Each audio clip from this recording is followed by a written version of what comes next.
Bismillahirrahmanirrahim. Assalamualaikum warahmatullahi wabarakatuh. Perkenalkan, kami dari kelompok 5 akan mempresentasikan hasil daripada pengamatan kami terhadap struktur kinematik dan cangkang yang ada di alam dan pada arsitektural. Dosen pembimbing kami yaitu Bu Etik Mufida. Sebagai anggota kelompok ada Saudara Hasbi Fadilah Nur Rahman, saya sendiri, Siti Fairuz Quratul Aini, Dinda Aulia Tiana Rosa, dan Najma Isma Sabita. Untuk slide selanjutnya akan dijelaskan oleh teman saya selanjutnya. Kinematik in nature, gelembung sabun. Berat pada gelembung sabun tersebut dapat diperkirakan antara 0,005 sampai 0,008 gram. Lalu panjang gelembung sabun yaitu 1,2 cm dengan lebar 1,5 cm dengan diameter 0,5 cm serta ketebalan dapat diperkirakan antara 0,00005 sampai 0,00008 cm. Gelembung sabun diberikan beban titik dengan cara ditekan menggunakan sumpit. Yang terjadi yaitu gelembung sabun menjadi pecah dan meletus. Gelembung sabun diberikan beban merata dengan cara digenggam. Yang terjadi yaitu gelembung akan pecah karena dinding-dinding gelembung yang sangat tipis sehingga sensitif terhadap tekanan.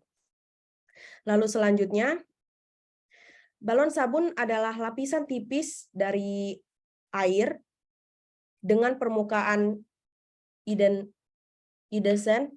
Balon sabun biasanya cuma berusia beberapa detik saja, kemudian buyar sendiri atau karena menyentuh benda lain. Campuran sabun cuci piring cair, lalu gula dan air, aduk hingga larut. Hasil yang baik, perbanyak gula agar cairan dapat mengental sehingga gelembung akan dengan mudah terbentuk. Gelembung adalah suatu percikan suatu zat dalam zat lain, biasanya gas dalam cairan akibat efek Marangoni. Lalu ada tegangan yang terjadi pada gelembung sabun adalah tegangan lentur.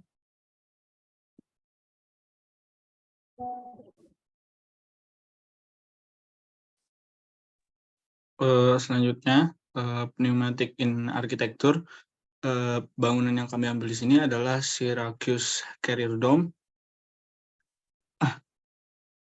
Carrier Dome adalah salah satu stadion olahraga yang unik dengan struktur kubah besar. Bangunan ini dirancang oleh structural engineer konsultan Geiger Berger Association dan selesai dibangun pada September 1980 dengan kapasitas sekitar 49.057 orang. Bangunan yang terletak di Syracuse University, Syracuse, New York, Amerika Serikat ini menjadi salah satu bangunan dengan struktur membran yang megah.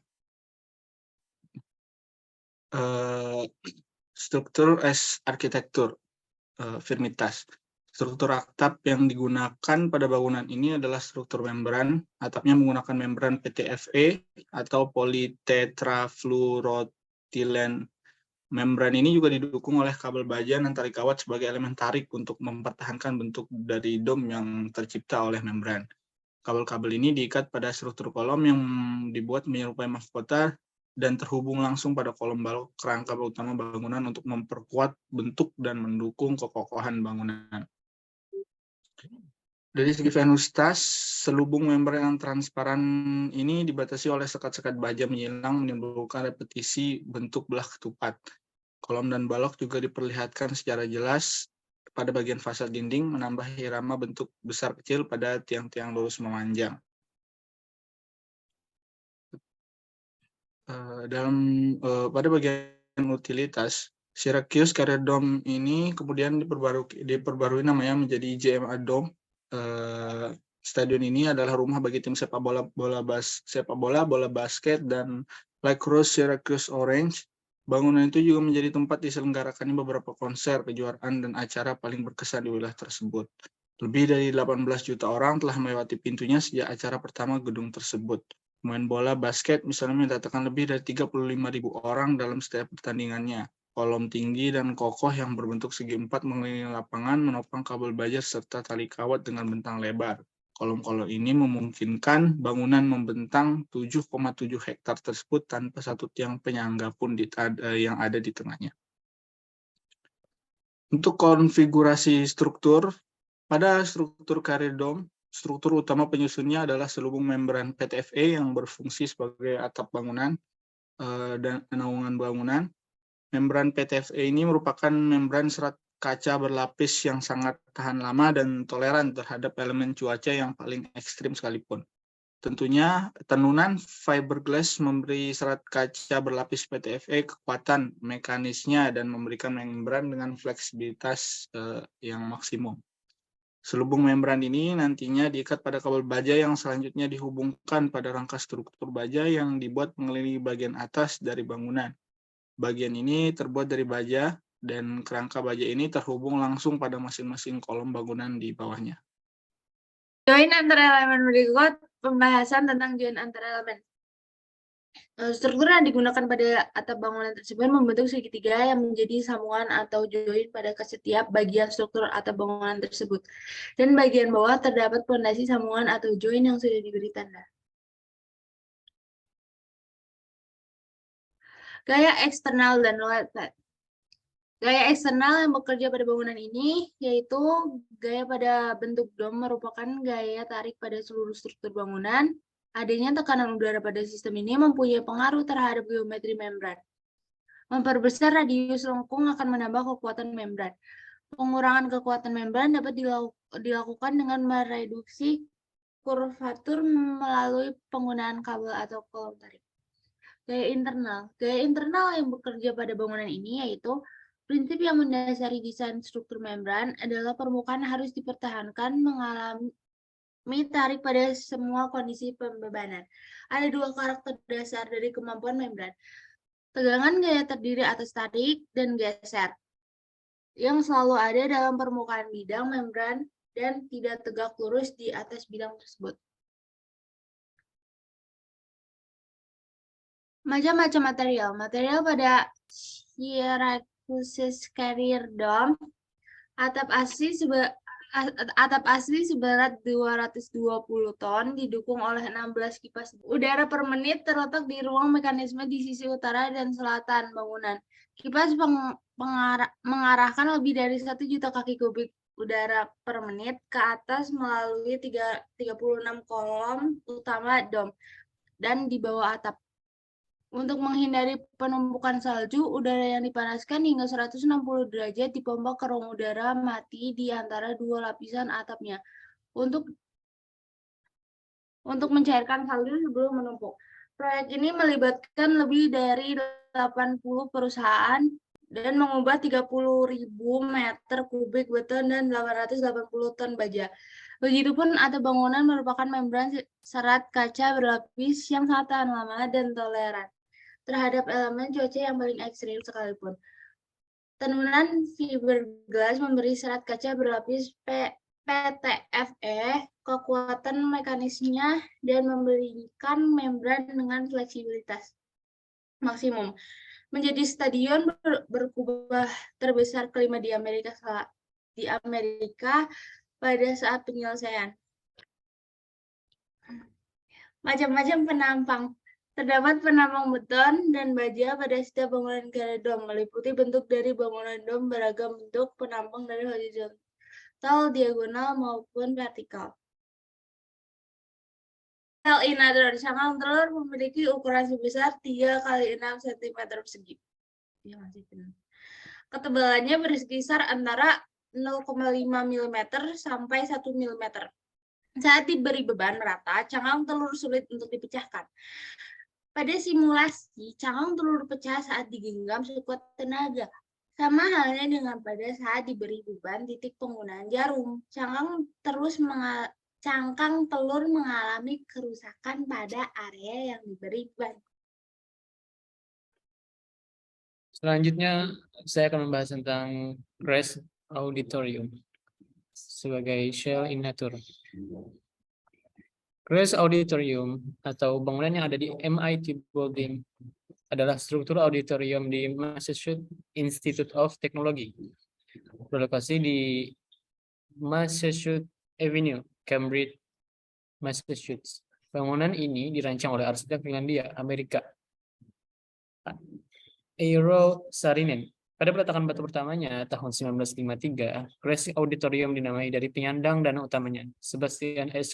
Crest, pendiri SS Crest Stores atau perusahaan pendahulu Kmart dan Yayasan Crest. Berikutnya pembahasan struktur arsitektur dalam bidang utilitas. Crest Auditorium merupakan bagian dari upaya untuk mendefinisikan kohesi sosial MIT.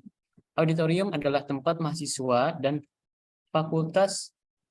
pengurus fakultas MIT berkumpul untuk acara formal, rumah pertemuan, dan merupakan bagian dari inti budaya sosial dan spiritual kampus. Kapel atau bangunan yang berada di samping Crest Auditorium dimaksudkan untuk pernikahan dan peringatan, serta kegiatan hijau. Terus ada lapangan hijau yang membentang di antara kedua bangunan. Dalam tradisi perencanaan kota Amerika awal, taman tersebut berfungsi sebagai latar untuk acara-acara sipil. Meskipun kampus telah berkembang di sekitar gedung, fitur penting dari ide ini masih mudah terbaca dan maksud aslinya tercermin dalam penggunaan aktual ruang ini di kegiatan sehari-hari. Berikutnya struktur arsitektur dalam bidang firmitas. Pada Crest Auditorium, kubah bertulangnya terdiri dari 1/8 permukaan bola dan didukung oleh 3 penyangga. Pada penyangga join yang digunakan adalah join rigid untuk mencegah struktur mengalami deformasi. Dapat dilihat ada penyangga pada bagian tengah, pada bagian sisi kanan, dan bagian sisi kiri. Dengan atap utama struktural yang tebal, yang tebalnya bervariasi, balok-balok tepi yang menebal di sepanjang perimeter sebagai atap dapat mengikat fasad dan menambah kekuatan dari atap yang langsung terhubung ke fasad bangunan. Berikutnya pembahasan venustas pada bangunan tersebut. Dapat terlihat penyusunan kaca tersebut yang ada pada foto mengikuti bentuk naungan simetris berbentuk seperti cangkang di atasnya. Ada pula repetisi balok berwarna hitam berselang-seling dengan frame yang menahan kaca menghiasi sekeliling bangunan. Dari ketinggian mata, pelemahan bentuk ketiga titik memberikan pembacaan tipis ke wadah yang luas. Pintu masuk membawa pengunjung ke lobi panjang di sekitar tengah antara auditorium utama dan teater kecil di bawahnya. Berikutnya konfigurasi struktur. Bangunan auditorium ini menggunakan atap berlapis tembaga. Kubah 1/8 lingkaran dengan ketinggian 15,24 meter. Langit-langit struktural utama bervariasi antara 7 dan 18 inci. Bentang yang dihasilkan adalah 34,50 meter. Tepi yang diperkuat kaku di sepanjang balok perimeter yang mendefinisikan atap dan fasad transfer yang besar dan kukuh. Lengkungan yang tercipta oleh struktur cangkang melengkung dengan penyangga utama sebanyak 3 buah. Ada 3 buah tumpuan dengan model rigid, menciptakan 3 fasad yang diisi dengan pilar-pilar yang berperan sebagai kolom dan tempat mengikat rangka atap. Join antar elemen. Berikut pembahasan tentang join antar elemen bangunan. Pada atap bangunan terdapat susunan struktur yang membentuk persegi panjang dengan sambungan dan join yang memenuhi bagian persegi panjang tersebut sehingga menjadi penyambung struktur atap. Sedangkan bagian bawah bangunan terdapat fondasi atau susunan struktur dan join yang terletak seimbang di kedua sisi ujung bangunan, sebagaimana dapat dilihat tanda merah pada gambar. Kemudian, gaya internal yang bekerja pada bangunan ini yaitu prinsip yang mendasari desain struktur membran adalah permukaannya harus dipertahankan mengalami tarik pada semua kondisi pembebanan. Ada 2 karakter dasar dari kemampuan membran. Tegangan gaya terdiri atas tarik dan geser, yang selalu ada dalam permukaan bidang membran dan tidak tegak lurus di atas bidang tersebut. Gaya eksternal dan load pad. Gaya eksternal yang bekerja pada bangunan ini yaitu bentuk bangunan yang menyerupai cangkang ini memiliki perilaku dibebani yang dipandang sebagai sebuah membran yang tipis sehingga hanya gaya tarik yang muncul. Kemudian macam-macam material. Macam-macam material yang digunakan dalam bangunan ini diantaranya pada kubah digunakan konstruksi beton betulang dan pelat tembaga. Dinding tirai kaca ditempatkan di fasad. Auditorium terdiri di atas beton bundar yang dilapisi bata merah. Panggung utama dilapisi dengan elemen kayu vertikal. Aula konser juga berisi organ pipa akustik Holdcam yang pipanya beresonansi secara visual sebagai rangkaian elemen vertikal dengan ketinggian yang bervariasi.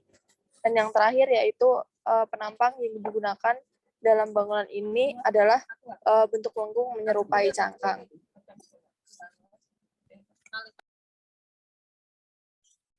Sekian pembahasan materi terkait pneumatik dan cangkang dari kelompok kami. Salah khilaf mohon maaf. Billahi taufiq wal hidayah. Assalamualaikum warahmatullahi wabarakatuh.